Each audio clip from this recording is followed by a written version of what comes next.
The midday sun hung calmly over the quiet hospital courtyard, but nothing about the moment felt peaceful.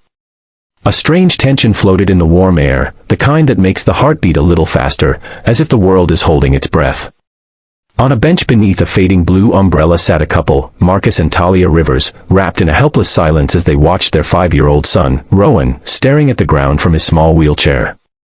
His legs, once full of boundless energy, had gone still after a sudden nerve-related condition that arrived like a thief and stole the lightness from his childhood. Every therapy session, every medication, every hopeful whisper from specialists had led to the same heavy outcome. There was nothing left to try. And though the sun was bright, the world felt unbearably dim to them.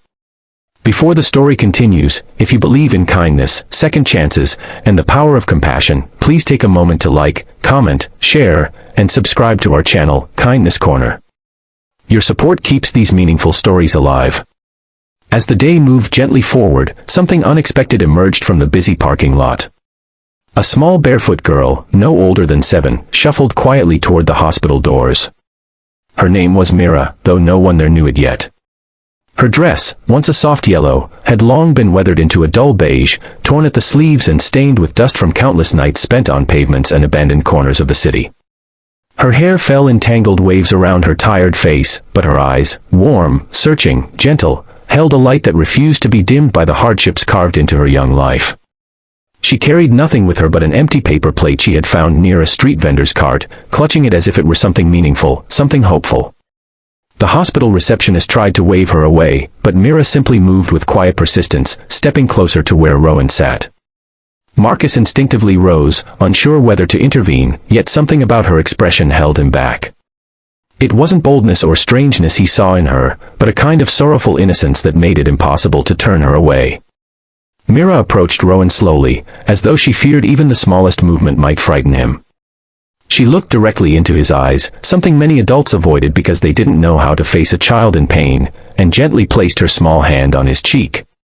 The touch was barely more than a whisper, but Rowan reacted as if a breeze had suddenly passed through him. Mira's fingers trembled slightly as she kept her hand there, her gaze softening with a compassion far beyond her years. Talia, watching from just a few feet away, felt tears gathering behind her eyes, not from fear, but from something she didn't yet understand. There was something undeniably pure in the way this fragile, overlooked child looked at her son, a look that carried no pity, no judgment, only a profound sense of connection. As Mira continued to stand beside Rowan, something began to shift in the air around them. Marcus felt it first, a stillness so complete it made him forget for a moment that he was standing outside a hospital.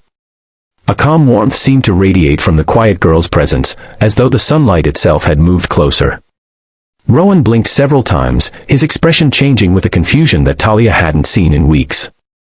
His small fingers twitched, just slightly, but enough to cause Talia to gasp and cover her mouth. Then, unbelievably, Rowan lifted his hand and placed it shakily over Mira's. No one spoke. No one breathed. The world felt suspended. It had been months since Rowan had been able to lift his arms with such control. Marcus rushed toward him, falling to his knees beside the wheelchair, overwhelmed by the impossible moment unfolding before his eyes. Talia stood frozen, tears spilling onto her trembling hands.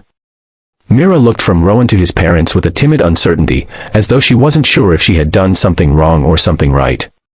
The next moments moved in a blur of disbelief and fragile hope. Rowan, with visible effort, shifted his other arm.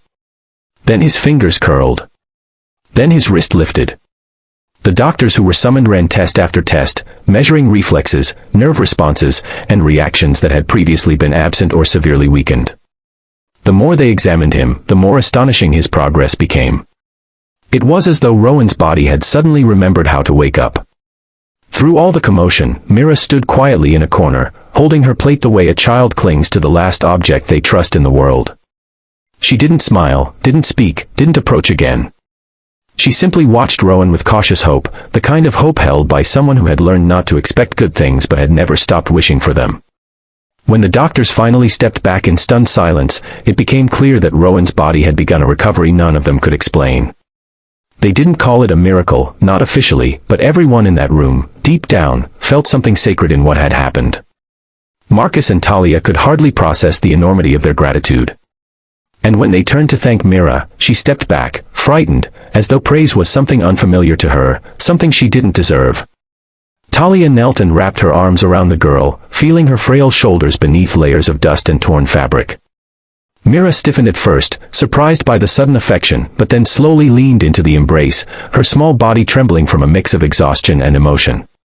Marcus placed a gentle hand on the girl's back, and for a single, fleeting moment, the broken pieces of 3 lives, Myra's, Rowan's, and the parents', seemed to align in a way that felt impossibly meaningful. As the sun dipped slightly and the afternoon glow warmed the courtyard, Marcus and Talia made a decision they didn't have to speak aloud. Mira would not return to the streets that day. She would not spend another night cold and unseen. They took her home, offering her a meal, a bath, and a place to sleep. But more than that, they offered her belonging, something she had been denied for far too long. In the days that followed, Rowan's strength continued to grow. Therapists watched in awe as he regained abilities they had long feared lost. And Mira, though shy and quiet, slowly bloomed in the gentle warmth of a home that welcomed her. It wasn't long before she began to smile more, speak more, and move through the world with a sense of safety she had never known. If this story touched your heart even a little, please like, comment, share, and subscribe to Kindness Corner. Your support helps us bring more true, inspiring stories to people who need hope. Before we end, we have a special request. Comment below what part of this story moved you the most, and why. And as the days turned into weeks, something beautiful became clear. Sometimes the most broken hearts carry the brightest light, and sometimes the smallest hands can spark miracles the world has forgotten how to believe in.